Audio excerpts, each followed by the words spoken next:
क्या सच में काशी में यमराज का अधिकार नहीं चलता? जब एक आत्मा को लेने खुद यमराज आए तो काल भैरव ने उन्हें मंदिर के द्वार पर ही रोक दिया। यमलोक में हलचल मच गई। यमराज अपने सिंहासन पर बैठे थे, लेकिन चेहरे पर चिंता की रेखाएं स्पष्ट थीं। यमदूत उनके सामने खड़े थे, सहमे हुए। एक यमदूत ने सिर झुकाकर कहा, महाराज, जब एक आत्मा काशी में मृत्यु को प्राप्त हुई है, हमने कई बार उसे पकड़ने का प्रयास किया, लेकिन एक अदृश्य शक्ति हमें रोक रही है। यमराज की भौहें तन गईं।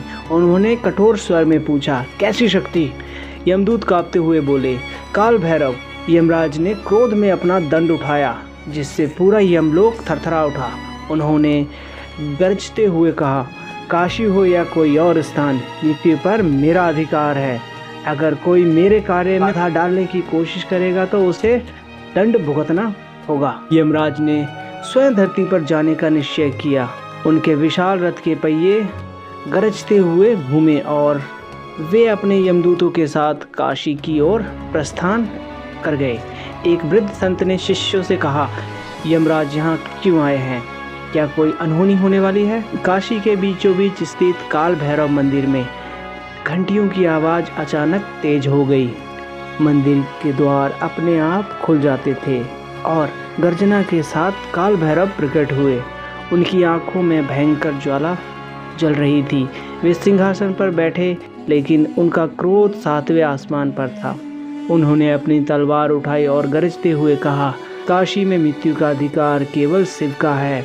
यमराज यहाँ क्यों आए हैं? यमराज अपने रथ से उतरते हुए और सीधे काल भैरव के मंदिर की ओर बढ़ते हैं। मंदिर के द्वार पर पहुंचते ही उन्हें एक अदृश्य शक्ति रोक देती है। काल भैरव प्रकट होते हैं और कहते हैं, यमराज, काशी में तुम्हारा स्वागत नहीं है। यहाँ जो भी मरता है वो मोक्ष प्राप्त करता है। तुम उसे ले जाने का अधिकार नहीं रखते। यमराज गरजते हुए, मैं मृत्यु का स्वामी हूँ। मैं अपने कर्तव्य के पीछे नहीं हट सकता। काल भैरव की आंखें जल उठती हैं। उन्होंने अपनी तलवार निकाली और कहा, तो फिर युद्ध होगा। यमराज ने अपना दंड उठाया और काल भैरव ने अपनी तलवार। दोनों महाशक्तियों का टकराव शुरू हो गया। पूरी काशी में अंधकार छा गया। बिजली कड़कने लगी और पृथ्वी कांप उठी। यमराज ने अपने दंड से वार किया, लेकिन काल भैरव ने उसे अपनी तलवार से रोक लिया। दोनों के प्रहारों से आकाश में भीषण गर्जना होने लगी। स्वर्गलोक में इंद्र, ब्रह्मा और अन्य देवता यह युद्ध देखकर भयभीत हो गए। इंद्र बोले, अगर यह युद्ध लंबा चला तो सृष्टि संतुलन बिगड़ सकता है। ब्रह्मा ने चिंतित स्वर में कहा, हमें महादेव के पास जाना होगा। केवल वे ही इस महायुद्ध को रोक सकते हैं। काल भैरव ने अपनी शक्ति बढ़ा दी। उन्होंने यमराज पर आक्रमण किया, जिससे यमराज का मुकुट दूर जा गिरा। पहली बार यमराज भयभीत दिखाई दे रहे। यमराज ने अपनी पूरी शक्ति एकत्र की और अपने दंड को ऊंचा उठाया। उनका उद्देश्य एक ही बार में काल भैरव को पराजित करना था। यमराज की चाल विफल होते ही काल भैरव ने प्रचंड रूप धारण किया। उनकी आंखों में ज्वाला भड़क रही थी और उनके हाथों में चमचमाती तलवार और डमरू गूंज रहा था। वे सिंह की तरह गरजते हुए यमराज की ओर बढ़े। यमराज तो मृत्यु के स्वामी हो, लेकिन काशी शिव की नगरी है। यहाँ का हर जीव शिव का है और शिव की आज्ञा के बिना कोई भी आत्मा तुम्हारे अधीन नहीं होगी। यमराज ने अपने रथ के पहिए खींचे और तुरंत एक दिव्य कवच धारण कर लिया। वे जानते थे कि यह युद्ध आसान नहीं होगा। उन्होंने अपने सबसे शक्तिशाली अस्त्र का प्रयोग करने का निश्चय किया। उनके दंड में एक प्रचंड अग्नि निकली, जिससे चारों दिशाओं को जलाना शुरू कर दिया। काशी जल उठी और गंगा के जल में उबाल आ गया और देवता भी इस भीषण मंजर को देखकर भयभीत हो गए। लेकिन तभी काल भैरव ने अपनी तलवार उठाई और एक ही प्रहार से यमराज की अग्नि को नष्ट कर दिया। यमराज, तुम समझ नहीं रहे हो, यह शिव की नगरी है और यहाँ का हर एक बाशिंदा शिव की आज्ञा का पालन करता है। यमराज अब और क्रोधित हो गए। उन्होंने अपने यमदूतों को आदेश दिया, काल भैरव को रोको। लेकिन वे यह भूल गए थे कि काल भैरव केवल युद्ध नहीं बल्कि महाकाल के स्वरूप है। जैसे ही यमराज के यमदूतों ने काल भैरव की ओर बढ़ने का प्रयास किया, उन्होंने अपनी तलवार घुमाई और चारों ओर एक दिव्य चक्र रच दिया। यह चक्र इतना विशाल था कि यमदूत उसमें फंसकर ध्वस्त होने लगे। काशी के लोग घाटों पर खड़े होकर यह दृश्य देख रहे थे। वे सहमे हुए थे, लेकिन उनके चेहरे पर विश्वास था, अवश्य विजय होंगे। तभी काल भैरव ने अपने पैरों से पृथ्वी पर प्रहार किया। धरती कांप उठी। यमराज का रथ असंतुलित होकर पीछे हटने लगा। यमराज, यह काशी है, यहाँ शिव का शासन चलता है।